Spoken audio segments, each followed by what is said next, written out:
クリズモ。予測進路を迂回して迫る馬に敗れたものの時のくさびの力でやり直し防衛に成功した私レイム。日に日に凶悪になる馬に対抗するには防壁が弱すぎる。もっと強固な壁を建設して馬どもを完封するのだてなわけで防御力が足りぬ。今までの薄い関所を完全撤去して新たに壁を作り直すぞ材料ケチって回り込まれるのはもううんざりだ。がっつり頑丈なのに作り直そうぜ。まあ正直なところ改装案はいっぱいあったんだけど、作るのが面倒で先送りにしてただけなんだけどね。おい。取り巻石作りの T 字工法で最高高度にして壁建設。で支える柱の前が破壊されてもすぐに柱が破壊されないように、隙間に一段階強化壁を詰め込み、過去の崩落はこの辺ケチったのも原因だしな。そして城壁の上にはもちろん攻撃力を上げるための旗を設置。さらに前回最後に解放した火矢も設置。火矢の周りの旧兵が攻撃すると、ターゲットに火をつけ継続ダメージを与えられるぜ。まだまだ建設途中だけど石が足りーん。領地の拡張にと溜め込んだ石材がどんどん減っちまってるぜ。階段も贅沢に石材を使用。ちと贅沢に石を使いすぎな気もするが、これなら緊急時も少しは持ちそうだ。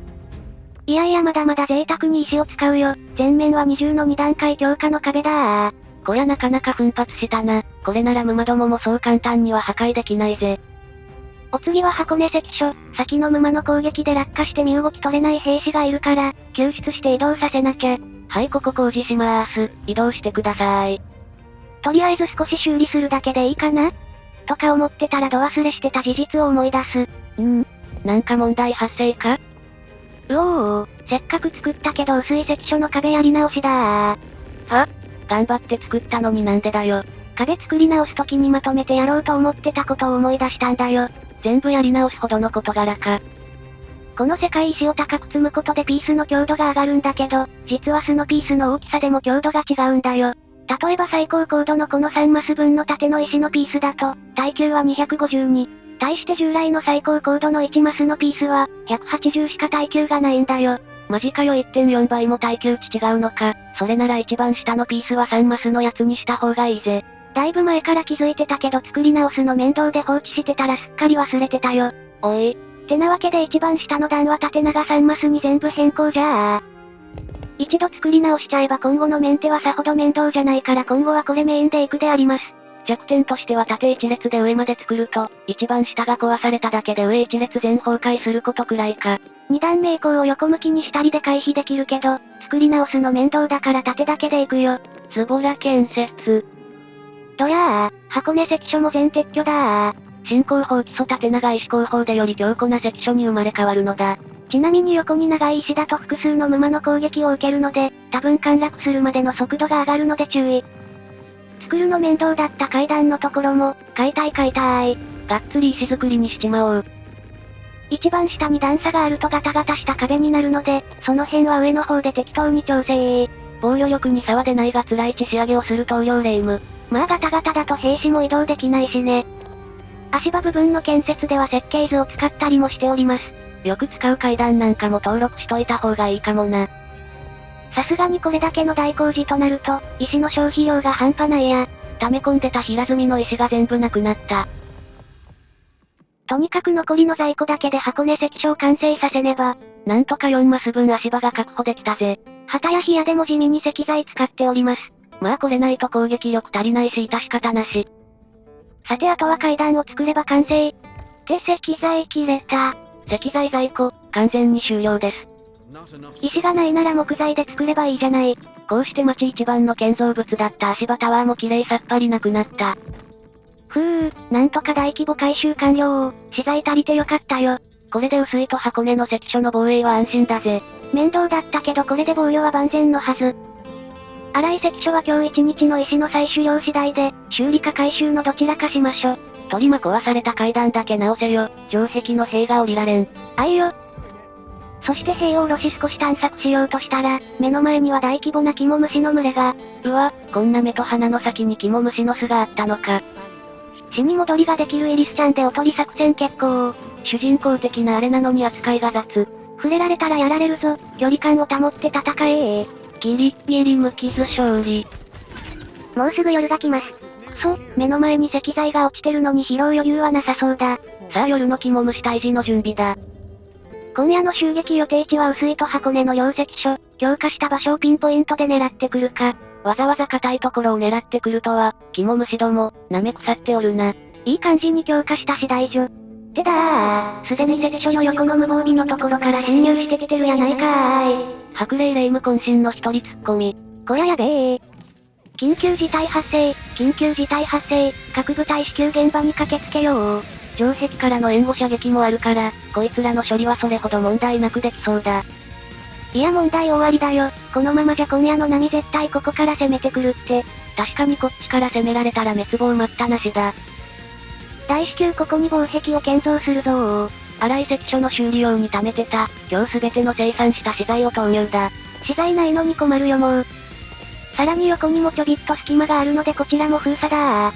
肝虫どもが城壁の薄いところ狙うことを学習しやがった。こういうところもちゃんと塞がないとな。ここ狭くて階段が面倒くせえ。螺旋階段開放してないから、折り返し部分が地味にむずく、霊夢発狂。でもおかげで一度階段の位置を決めてから、中をくり抜いて支えを後から入れる工法を確立。T 字工法の発展版だな。これで無駄に資材を消費しがちな、階段の材料のコストカットに成功であります。東洋霊夢の建設技術が少し上がった。で完成したのがこちらの階段。コストカットのおかげでギリ在庫範囲で建設できました。攻撃を受けています。こらー、波発生前に攻撃するなー。さっき空いてたところにまた来たのか。そこ資材の関係で壁一枚なんだからやめてよ。箱根関所に肝押しが襲来、波が来るぞ、各員攻撃開始。箱根の防備は完璧だぜ。薄いの方には肝押し一匹。ということは、大規模工事で回収したのに、ほぼ全部返しとるやないかーい。心の叫び。薄いの防衛隊よ、急ぎ隣の壁の支援に向かえ。そうだトゲで時間稼ぎを。建設をするには沼との距離が近すぎます。そんな5マスくらい離れてればセーフか、ちょっとだけ置けるな。最大高度の縦3マスの石でも長くは持ちそうにない。薄いの関所に来てくれれば楽勝だったものの。ひるむなー、休まず矢追いかけよ。真ん中の耐久がもうやばいぞ。全員中央から離れろー。崩れる前に端に寄れー。おっと、薄い関所にもちょい来てるぜ。いやあれは敵増援だ。こっちにもなだれ込んでくるぞー。現状の敵すら処理しきれてないのに追加かよ。討伐急げー。箱根関所はどうだ。できれば薄いに援軍を送ってくれー。こっちはあと少しで殲滅できそうだ。とりあえず3分の1ほど薄いに頼む。市街戦を見越して布陣してくれ。壁の隙間から沼どもが入ってくるぞ。キモタウロスが来たぞー。撃て撃て撃てー。これで敵は打ち止めか？キモタウロスは破裂して肝虫を撒き散らす。見た目は少なく見えてもまだまだ増える。油断するな。よし箱根の援軍が、来たー。イリスちゃーん。イリスさん、崩落でお亡くなりです。死に戻ったら参戦よろ。おい。イリスちゃんの犠牲を無駄にするな。戦え追加の援軍も到着。これで抑えきれるか？もうまた壁が崩された。防壁上の兵士はもう階段にたどり着けない状況で、どんどん追い詰められちまってるぜ。なけなしの資材で作った壁を壊すなー。コストの高い最高高度の壁が。また一人やられた。このままではこの階段も破壊されてしまう。そうだ、先にリサイクルして資源を回収してしまおう。沼が近くにいるときリサイクルすると資源は失われます。小細工失敗入りまーす。足場残り1個で気づくこの悲しさよ。どんまい。沼どもを町に入れさせるなー。防壁に張り付く肝虫どもを一掃せよ。あと少しで倒しきれそうだ。死に戻りしたイリスちゃんも応援よろ。イリスが復活したところで第14の波、撃破完了だぜ。敷かれた。一枚壁でもなんとか撃退できてよかったよ。多少被害あったけど、意外となんとかなるもんだな。そんなわけで基礎縦3マス工法の有用性も確認できたので、荒井関所も同様の工法で改修工事。作り直すのは面倒だがやらない選択肢はもうないぜ。壊された薄いの隣の壁も修理しなきゃ。がっつり作ったがここの名称はどうする？いずれ薄い関所と合体しそうな距離だし、薄いの隣の壁でいいんじゃない？適当だな。さてさっきは壁薄くて突破されちゃったから、ここもとりあえず20にしときましょ。ポイント使うの忘れてた。軍事力アップ解放。5人増員。でエリスちゃんは昨日中途半端だった、荒井関所前の敵の巣を攻略して石材をゲット。これでさらに壁を強化だ。結果荒井関所がいい感じに分厚くなりました。同時進行されてもこれで平気。薄い隣の壁も旗や冷やのために足場を用意したかったんだけどここで石材が枯渇。波で壊された箇所を修理する石材が間に合わなくなった時が、この街の終わりになりそうだ。もうすぐ夜が来ます。今夜は薄い関所一点集中か。出現位置は薄い関所の目の前だが、やっぱり狙ってくるのは薄い隣の壁かな？せっかく作ったけど仕方ない。少し荒い関所をリサイクルして薄い隣の壁の防衛に回しましょ。資源に余裕がないのが辛いぜ。木材の在庫も厳しくなってきてるので、階段はもちろんこの超バランス悪そうな足場でございます。この階段は登りたくねえ。これパズルみたいで作るの大変なんだよ。ありがたく登りなさい。でなんとか資材をかき集め旗と火矢も設置完了。これで今夜の防衛は万全だぜ。さあ波が来るぞ。他の関所の部隊も薄いに集結だ。攻撃を受けています。なんですと？店長、団体のお客さん入りました。荒井支店に団体客だ。ワンオペじゃさばききれないぞ。ライブ終わりで押し寄せる客に慌てるコンビニ店員みたいなやりとりやめなさい。応援送るよ。へっへ。さて波が到達する前に残りの在庫で最終強化。白霊霊夢、怒りの30防壁。狭い隙間もがっつりもりもり。こっちは防衛の兵すら置いてないから絶対来てほしくないの石の現れ。ムマどもが来たぞー。薄い関所に。畜生、隣の壁強化したら関所の方に来たムマに頭脳戦で負ける。これがうちの霊夢さんだ。下打ちすな。増援部隊急げー。戦いはもう始まってるぞー。ムマの予想自体は外れたが薄い関所は改修工事でかなり強固になったし、援軍も壁から呼べるから大丈夫かな？この距離感はお互いをサポートできるし、戦線を立て直すには意外といい位置かもね。先方で突っ込んできた肝牛の殲滅完了。お次は肝虫と肝タウロスが続いてきてる模様。で肝タウロスの量が多すぎわー。肝タウロスの中から出てきた通常肝虫も相まってなんか地獄絵図に。一点集中とはいえ数の暴力が偉いことになってきたな。1枚目の壁壊されてるけどこれ大丈夫かな？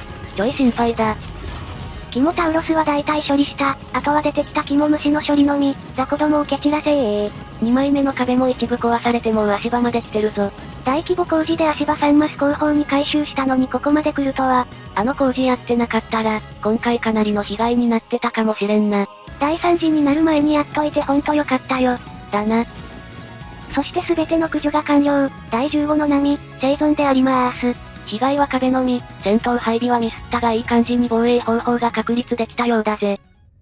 では第15の波を生き残り防壁の進行法が確立したところで壁の修理をしながら今回はここまで。続きが気になると思っていただけたら、チャンネル登録高評価、よろしくお願いいたします。励みになります。日に日に激しくなる波をなんとか乗り切れてる霊夢。だがムマの数は着実に増え偉いことになりそう。果たして霊夢は生き残ることができるのか？